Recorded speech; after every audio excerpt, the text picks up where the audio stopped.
Leeds Castle, home to kings and queens. This fairy tale fortress recently celebrated its 900th birthday.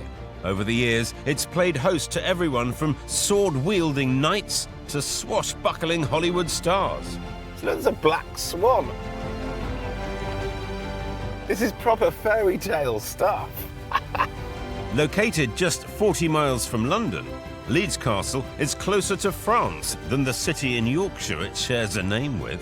This place has such an air of medieval romance and chivalry perched up there above its moat.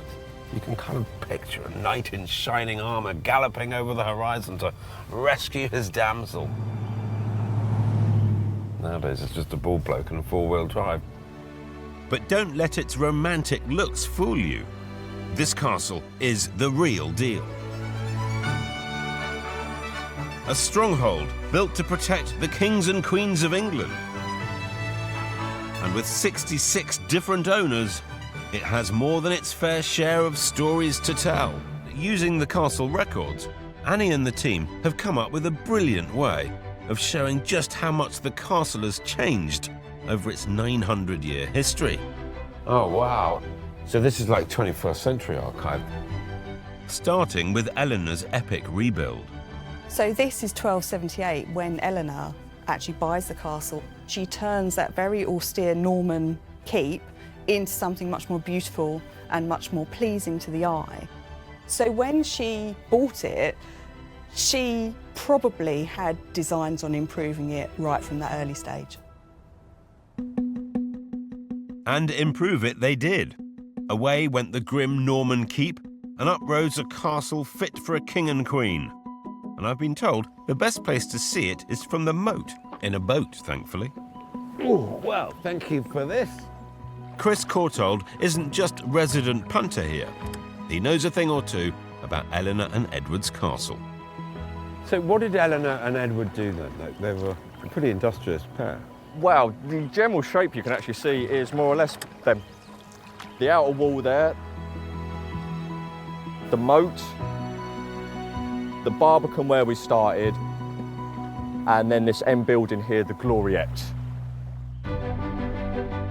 Castle building didn't come cheap.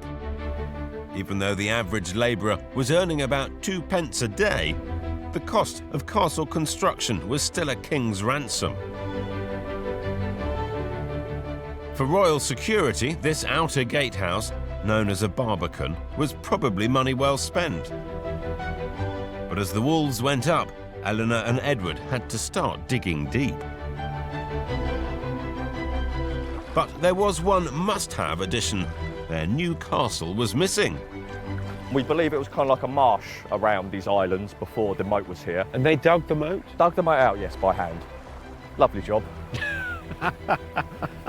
Edward diverts the river down into the moat and it basically filled it up for him. He diverts the river, changed the landscape? Yes. That's fantastic. That's like a medieval capability brown. Yes, a bit. I mean, it's protection, but it's also beautiful. I love it. And in the middle of the moat, the Gloriette housed Edward and Eleanor's private apartments, a romantic retreat away from the trials of running a kingdom. I've known of Leeds Castle. In fact, I came here several times as a child. And it's always in my mind, that's what a castle should look like. It has got that when you come down, especially, like you say, the romantic feel of it, with princesses, knights and that, you do get that feel.